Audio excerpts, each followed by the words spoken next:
En el siguiente video vamos a ver el género dramático. El género dramático deriva de la palabra drama del griego que significa representación, es decir, es la puesta en escena de algún conflicto de la vida a través de diálogos o monólogos. El arte dramático sería lo que conocemos actualmente como teatro, y se supone que surgió hace más de 2000 años en la antigua Grecia a partir de las ceremonias celebradas en honor al dios del vino, a Dionisio.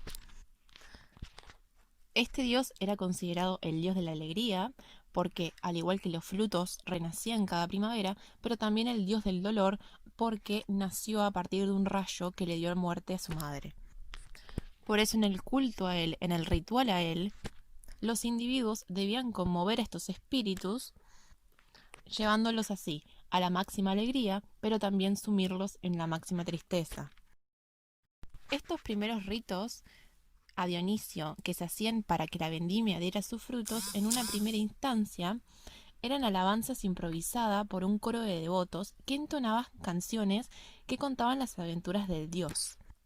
Sin embargo, cuando fue pasando el tiempo, estas presentaciones fueron tomando un carácter un poco más formal y se empezaron a escribir en verso, hasta que poco a poco fueron llevándose a cabo distintas representaciones hasta que se dio paso a la tragedia y a la comedia.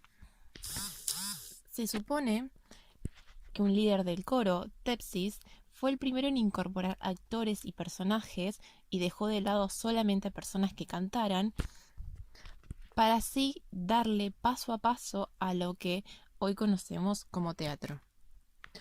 Sin embargo, hay que destacar que esto fue un proceso para que el teatro se consolide como hoy lo conocemos en día, de miles de años, ya que en un primer momento eran ritos, coros, cantos, y ahora tenemos personajes que ponen en escena una determinada historia.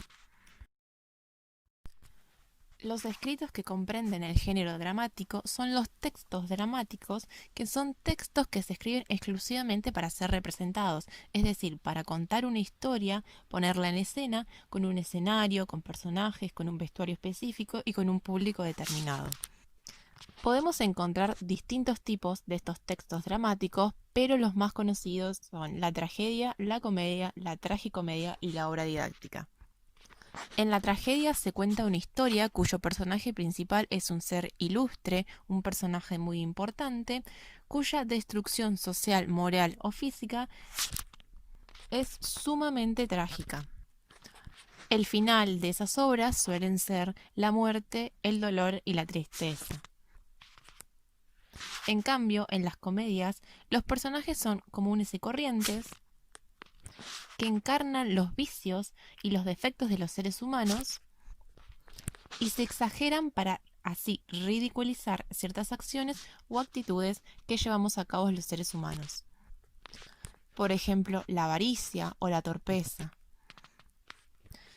Por un lado, la tragicomedia mezcla elementos de los dos, de la tragedia y de la comedia, porque el tema es sumamente profundo y trágico, pero se lo aborda desde el humor. Y por último, las obras didácticas son obras que nos presentan una historia, que tienen un mensaje para dejarnos, que nos hacen reflexionar acerca de la realidad. Pero ¿cómo saber cuando estamos en presencia de un texto dramático? Estos textos que comúnmente llamamos como obras de teatro. Para saber que estamos en presencia de un texto que es para ser representado, tenemos distintas pautas que nos indican. Por ejemplo, las acotaciones, que son indicaciones que están generalmente escritas entre paréntesis, que sirven para hacer aclaraciones sobre cómo se debe representar esa obra. Hay datos, lugares, gestos, iluminación, datos del vestuario, el tono de voz, entre muchas otras cosas. Estas acotaciones generalmente están dirigidas hacia el director, porque él es quien tiene que guiar a los actores y decorar el lugar, pero a los lectores nos permite imaginarlos la escena. Después tenemos los parlamentos, que son cuando los personajes hablan.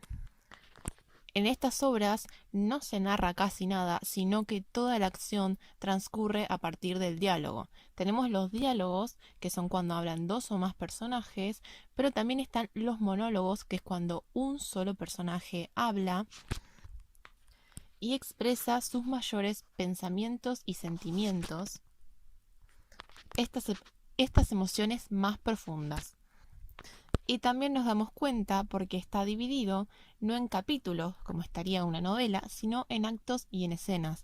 Actos es cuando se baja el telón y cambia la historia, es otro episodio en la historia. Y la escena son las pequeñas divisiones dentro del acto, que es la entrada y salida de los personajes.